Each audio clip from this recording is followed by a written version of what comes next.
How can we turn one of our photos into a painting using Luminar Neo? That is what we're going to look at in this video.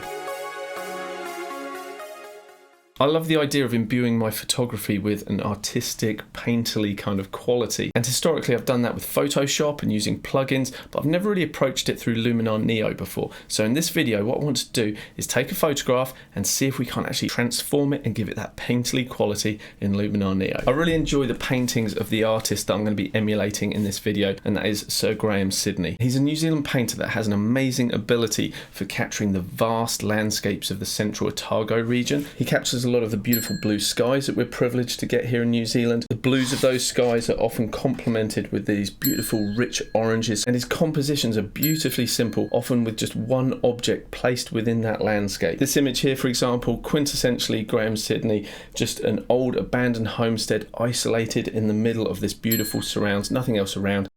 And I have a photograph that I've taken that really reminds me of 𝗨𝗀𝗰𝗺𝗍𝗺𝗺's work, and I'm going to use that as my base to build a more painterly image through this video. Let's get into it. So this is the photograph we'll be working on, and I really feel like this old homestead sat in the middle of this plain here really has the essence of 𝗨𝗀𝗰𝗺𝗺𝗀's work. So this is what we're going to be using. First things first, we're going to do a quick develop raw just to get the base of the photo in the place we want it. So I feel like it's just a little bit overexposed. I want to bring the smart contrast up just a smidge, maybe protect the highlights and boost the shadows. Looking at our histogram up here, we can see that we don't have a full range of tones. So what I'm going to do is open up the blacks and the whites, and I'm just going to bring the whites up. And I'm just going to bring the blacks down a bit. I don't want to go too heavy-handed with this. I'm not interested in just crushing down all of the detail that exists in my shadows, and I'm also not worried about bringing the black point down until we start to actually clip onto those blacks and reach a pure black point. That's not what I'm interested in here, because we're trying to emulate a bit of artwork, and as you guys who do any painting know, it's rare that painters actually work with a pure black in their palette. Oftentimes they'll be creating their darker tones by mixing other dark tones, so I don't need to push this all the way to black. I'm just going to keep that hovering around there. I just want to make sure that I've got a pretty good representation of the actual tonal values. I do feel like I'd like to bring up the mid-tones by boosting the curves just ever so slightly, and I'll put a point down in the shadow region as well, just to make sure that we're keeping those shadows nice and rich. I'm going to open up the colour section because I don't really feel the as shot white balance is particularly where I want things. 𝗨𝗀𝗰𝗺𝗺𝗀's work often feels very vibrant and warm, and currently we're sat at quite a neutral colour temperature, so I want to boost this up just a little bit. Somewhere around that 5300 mark is good. And let's just grab the tint slider and give that a little toggle left and right to see what we feel would be a good match for that. And somewhere around that 5 mark's okay. I'm going to boost up the saturation and grab the vibrant slider as well, and you can see as I push that up to the right, that's really bringing out that blue sky. Obviously I don't want to go as heavy-handed as that, but let's push that vibrance somewhere around 16. That's good. I'd like to make sure we're working on a nice sharp file, so I'll zoom in and we can see the file is pretty sharp already, but still I'm going to add a little bit of Luminar Neo sharpening. And because sharpening increases the contrast around the edges of objects, you can see that the bright pixels are now hitting pure white, but I'm really not worried about those few pixels clipping out to white. So let's move on. I'd also like to add a little bit of luminosity noise reduction, so I'll just bring that up slightly. And obviously the reason for that is digital noise, or grain as it appears, is actually a characteristic of photos and photography, not of painting. So obviously if we can remove that digital noise, that's absolutely what we want to do. I'm going to take that step a little bit further later on, but for now I just want to clean that file so we haven't got any noise showing up. So now I'm pretty happy with the base layer, so let's toggle that off, and we've got a very flat washed out image. And this is our initial process. I'm pleased with that, so we can close the develop raw down, but what I'm not happy with is the tonality of the blue sky. I wanted to introduce that nice warmth that we were looking at, but I still don't feel the colours are quite right. They're not matching the nice rich blues that 𝗨𝗀𝗰𝗺𝗺𝗀 has in his skies, or the warm orange tones that he has in his foreground. So let's see if we can't do something about that. We're going to open the colour tool here, and now I'm going to come down into the HSL, so that stands for hue, saturation, and luminance. And as you guys know, the hue section, if I grab for instance the blue slider here, that is going to allow me to change the hue or the color of that blue, and that's exactly what I want to do. I want to take this further away from the cyan toning and just introduce a richer blue. A lot of the artist's work features dry grass in the summertime, and I've still got a little bit too much life in the grass here, so rather than having those greens there, what I want to do is take those greens out and push them further in towards that yellow toning. And we can do the same with the yellows as well. We can grab grab that slider, and as you can see, as we grab the yellows, we can play between pushing more green into the grass or taking it more towards those orange hues, which is exactly what I want to do in this case. While I do enjoy the rich emphasis of this lovely blue sky, I do feel it's a little too saturated for what we're after. So I'm going to jump into the saturation section, come down to the blues, and here I'm able to independently remove the saturation from the blue in the sky. So we can bump it up or move it down. Just want to reduce it just that little bit. Let's come down to our preview section, click on the eye here. This is our before, little washed out, little flat. And here we go, we've got a much better representation of the colours, similar to 𝗨𝗀𝗻𝗄𝗧's colour scheme, and a nice bit more contrast. Here's our before, here's our after. What's next? In this edit, I'm going to use structure in a couple of different ways. The first will be in a more standard way, which will be to bring a bit of clarity and punch to the actual farmhouse building. And then later, I'm going to show you how we can use it to create a more painterly look. So first things first, let's bring a bit of oomph into that farmhouse. So we'll close the color section down, we'll jump into structure AI, and we're just going to crank the amount all the way to 100. It's very rare that paintings are that detailed and crunchy, particularly in the foreground in all this grass, and so I just want to apply it to the house. So how do I do that? I'm going to come into masking, I'm going to click on mask AI. Luminar does its thing, and now I've got the option to click on architecture. And while this mask isn't perfect, it's got me pretty close to what I'm after. And so now all we need to do to refine it is come to the brush section, and we can either erase away the areas that we don't want, and we could leave that there, or what I'm going to do is just paint in a little bit more of the structure just around the foreground here, just so we have a slightly smoother transition between where that structure is applied and where it isn't. Let's have a little toggle of our before and our after. And you know what, I might just put a little bit over these hills in the background as well, just to help bring those out. Yeah, I like that.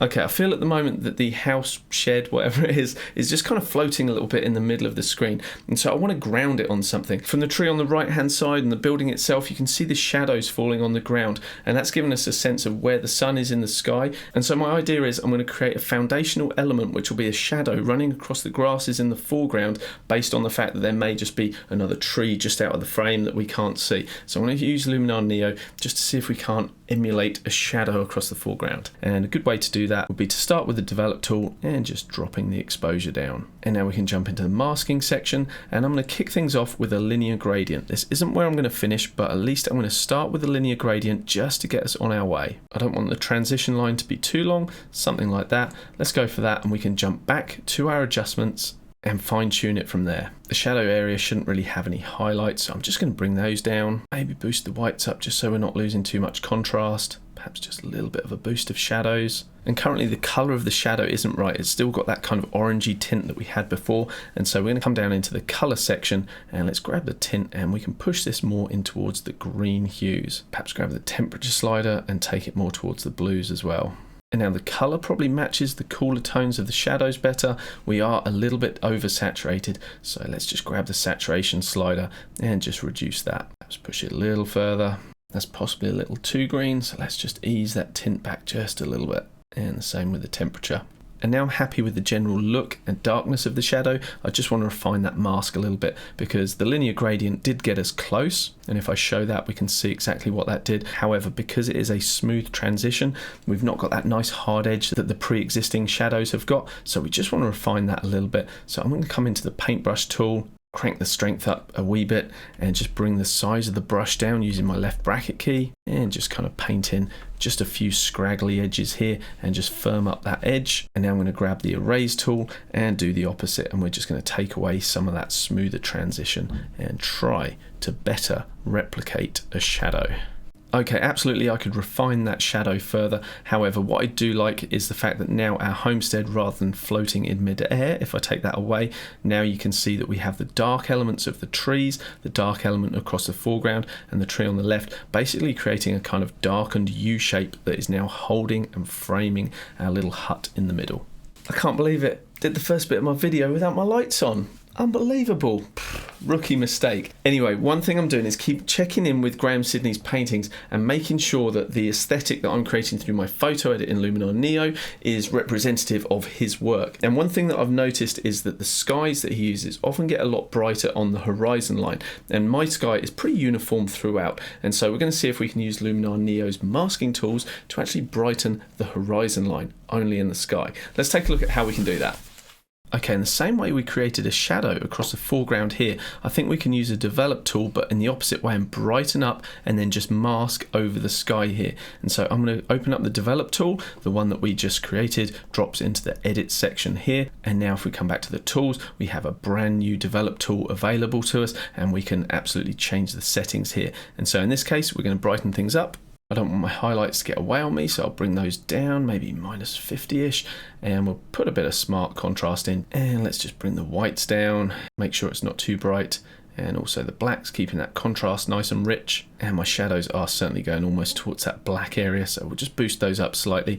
And now I know that a lot of this photo looks pretty rough at the moment, but all I'm concerned about is creating a brighter sky in the background whilst maintaining the contrast in the line of the mountains. So let's look at our before and after of that effect. Pretty gnarly. Let's jump into the masking section and see what we can do. Again, I think I'm going to jump into the mask AI section because Luminar Neo has already run its calculations. We don't need to wait for that this time, and this time all we can need to do is click on the sky. And so now we have the adjustments, that effect we just made for the sky only applied over the sky where this ready mask is.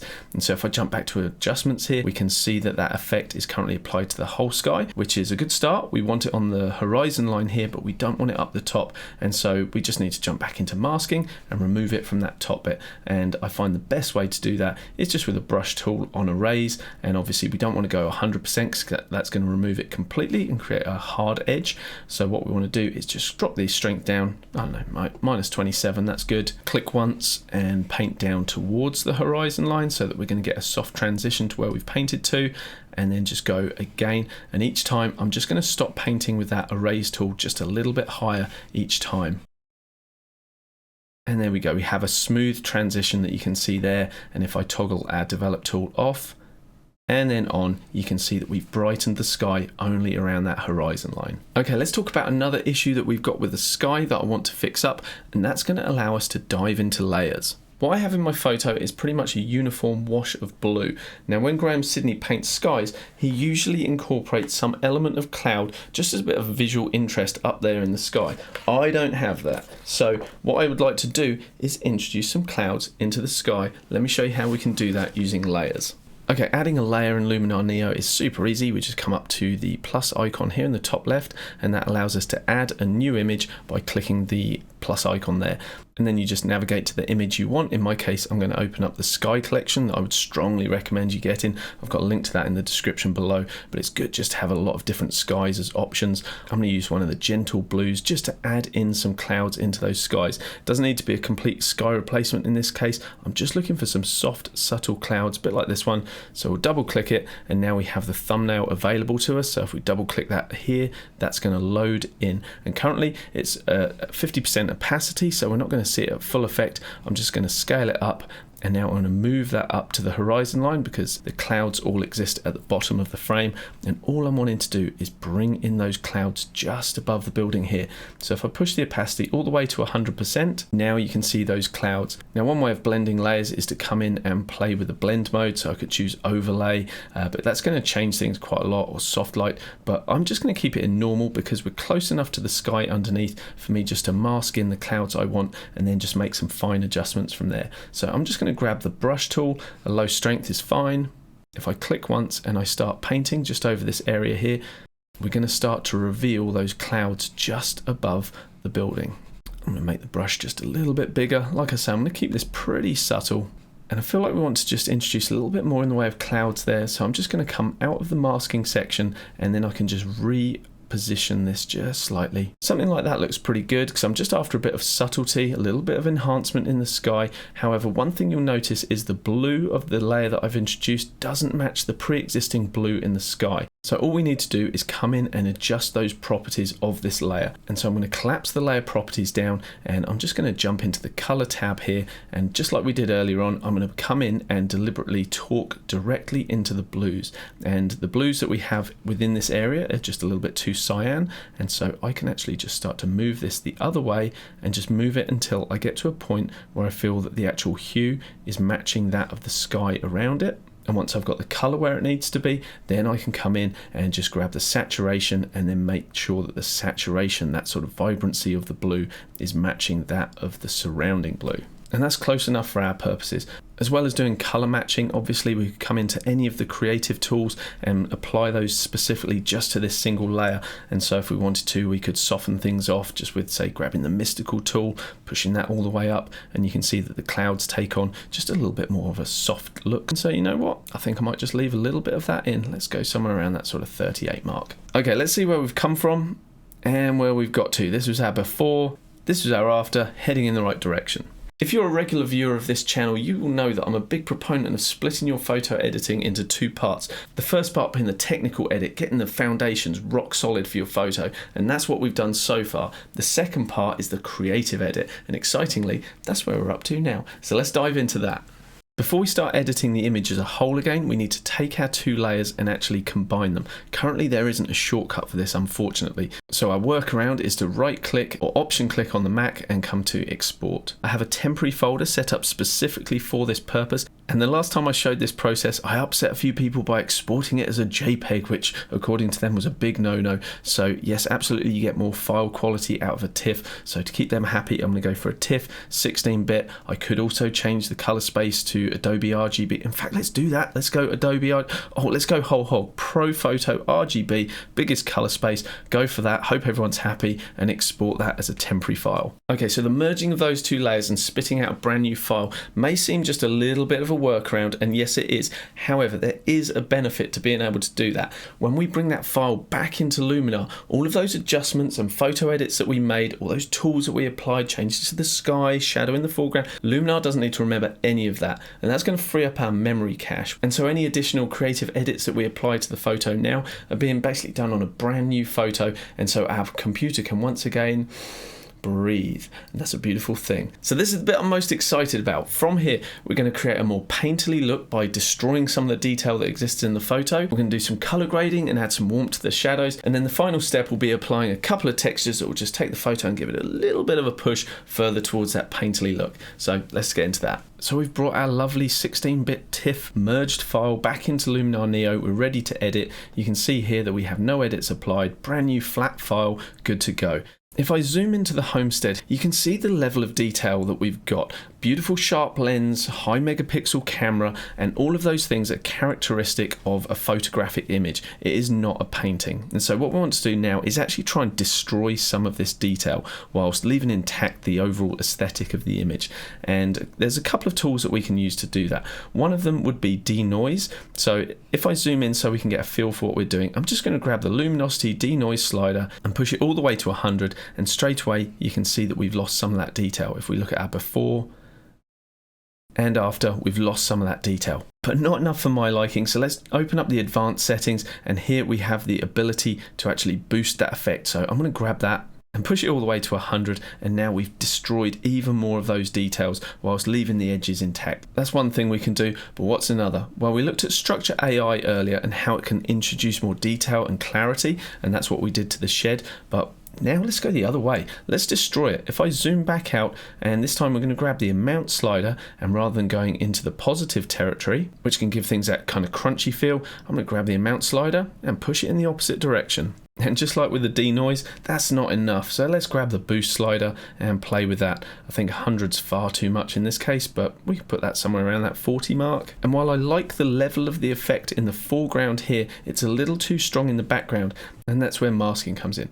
So we can come to masking, we could jump into linear gradient and just click and drag that over the foreground, and that's going to basically introduce that effect just over the foreground here. As you can see, if I toggle this off and on, but I do want some of that effect over the homestead, over the trees as well, but not too much. So this time I'm just going to jump into my brush, and I can choose how much of the effect I want, and I'm going to go with, say, 50%, and that's going to allow me to come over, and I'm going to choose quite a large brush, click once, and I can just quickly paint over everything that I want to apply the effect to, but only with 50%. And there you go. If I toggle our before and after, you can see that we've got 100% of the effect over the foreground here, and then 50% of the effect over the rest of the image. And using masks like this is a really great way to apply just how much of a tool you're applying to specific areas of your image. Okay, let's have a look at our overall before and our after, and you can see as I toggle between the two that we've taken our beautifully sharp photo, deliberately degraded the details in the image, taking it away from that more photographic look and introducing a more painterly quality. And that's pretty reminiscent of the high level of detail that 𝗨𝗀𝗃𝗺𝗃 applies to his work, but it's still definitely a painting at the end of the day. Okay, let's scroll down into the creative section, and the mystical tool is going to be another one that's going to help us actually emulate a more painterly look. I'm going to grab the amount slider and push it all the way to 100 so you can see exactly what it's doing. And yes, absolutely too much. Let's see our before and after. Whoa, too much, but a little can go a long way. By pushing this to 100, it's going to allow us to grab the smoothness slider and actually see what effect that is having. You can see how it softens up or tightens up the effect. And in this case, I just want that effect to be just a little bit tighter, and now I'm happy with the overall look. I can drop that amount down knowing exactly what it looks like, and I can just ease it in to the point I feel happy with it. Okay, it's on to color grading. I love a good color grade, and one of the best tools to do that with is the mood tool. We can choose a lookup table. So for example, we could click on Anaheim, and it's literally a case of going through until you find the one that you feel matches what you're after. And so Palm Springs is a really good option for emulating that 𝗨𝗀𝗃𝗺𝗃 look with the rich oranges, the deep blues, that kind of look. It's a little too strong. I might just ease it back just a little bit, and perhaps the contrast is just a little bit too punchy for this as well. So I can grab the contrast slider, bring that down. And the great thing is, if we close that tool down, we don't have to just stick to one lookup table over the image. We could come in, grab the mood tool again, and now we can apply a completely different look if we want to. So Los Angeles works quite well. We could go for Anaheim. Again, the yellow and blue combination. I actually really like that, but it's too much like that. So we're just going to ease that down. I don't know, somewhere around that kind of 20 mark. That's good. Now, while we're on the case of color grading, one thing I would like to do is just introduce a little bit of a warmer color into these very dark shadows. And at the moment, because they're so black, I'm not going to be able to push a color into black. And so the way I'm going to fix that is actually to come up and actually work with curves. So in the develop section here, as you know, we have our curves tool, but if we grab the bottom left point, which represents black, and if we were to move that across, we make more things black, but if we move it up, we're actually brightening those black points. And so if I actually brighten this up, I'm actually then going to be able to apply color into these shadows. But one of the problems with lifting this black point up is we actually lose contrast the further we take it. And so it's a bit of a balancing act. So if we did want to reintroduce contrast, what we can do is a trusty S curve, which is really pushing contrast into this image. But in this case, I don't really want to go too far with that. I'm going to go for an inverse S. So I'm actually going to boost the shadows and actually bring those highlights down. And that's just going to protect those colors in the blue of the sky. And if we scroll to the top of the tool, we can use our before and after just to check that we're happy with the overall look, and I really like that. That's good. Now I can close that down and I can come into my toning section, and this is going to allow me to very easily grab the shadows and actually push a color into those shadows. Oh, doesn't that look great? No, absolutely not. Let's not push it as far as that. But what I like to do again is push it all the way initially, and that's going to allow me now to better see the color that I'm actually introducing as I move the slider along the hue line. And I'd like to warm the shadows up, so I'm going to stick with a pretty reddy tone here. I'm going to go with something like that, but now all I need to do is just bring that saturation level down. That would be one way to deal with it, or I can leave the saturation pretty high and actually just play with the amount slider. And I'm just going to bring that amount somewhere around there. Yeah, let's bring the saturation down just a bit. It was getting a little bit too oversaturated, something like that. Let's look at our before and after, and there you go. We've just introduced a subtle push towards the warm hues in those shadows, before and after. Okay, I hope you're still with me, guys, because I'm really enjoying doing this edit. Before we get into the final step of adding those textures, just want to say, if you don't have Luminar Neo yet, Skylum have just released version 1.1, and it is now the complete version of the product that they promised when they first announced it. So it's well worth getting. I have a link with a discount code if you do want to get hold of it. Those of you who already have Luminar Neo are probably thinking, why are you not covering the new portrait background removal tool? I will absolutely do that if you want me to. Just let me know in the comments. But for now, let's add some textures to this photo and get it finished off looking like a painting. Let's get into it. So I'm going to come up and add a new layer. And I took this texture photo in Barcelona. If I crank it all the way to 100% opacity, you can see it's beautifully rich in impasto texture, brush strokes. Really love this. So we have the opacity slider, which allows us to blend the layer in and change the transparency of this layer. However, that's not necessarily the best way to do it. What I like to do when you're adding this type of texture is to come down to either the overlay mode or the soft light, and straight away you can see that we've still got the texture of this layer, but it's now blending in with the underlying image really nicely. So I don't want to be too heavy-handed with this effect. I just want to put a hint of it in, but obviously you can be a lot more aggressive with these textures if you want to. But 𝗨𝗀𝗃𝗍's work, you rarely see the brush strokes, so somewhere around that sort of like 20% mark, that's absolutely fine. And just to finish the look off, I'm just going to add a canvas weave. And so I've preloaded that in here. I'll double click it. We can map the dimensions of this layer onto our photo in a couple of ways. Currently we're fitting it onto the screen, but we could also select fill, which is going to bring it up so it fills the entire thing proportionally, or we can click stretch, and then whatever the image size is, it's just going to stretch it perfectly to fit over your image. And either one of those is going to work in this instance. Again, I don't want to have this on a normal blend mode because all we're doing is just dropping the opacity of that and washing out the image underneath. What we want to do is come down to the appropriate blend mode, and something like soft light or overlay again would be ideal. And depending how much you want to see that canvas weave is entirely up to you, but you can just bring that down to a place where it just subtly starts to blend in. And now I'm happy with that. I'll close that down, and I'm going to right click and come to export for our final version. I'm not worried about a TIFF. A JPEG is going to be absolutely fine because I'm not processing this image further. And so a quality of 80 JPEG, I'm going to change my color space to the more universally accepted sRGB, hit export, and let's do our before and after.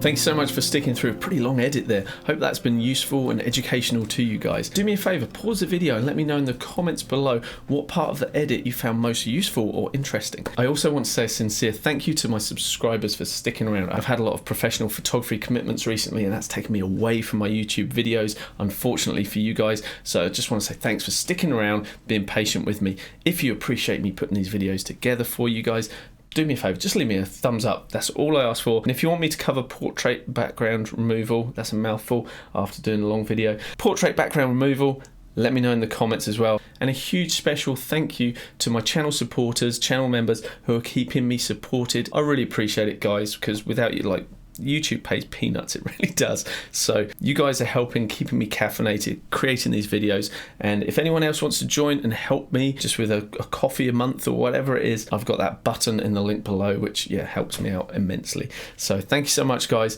I'll see you in the next video. Bye bye for now.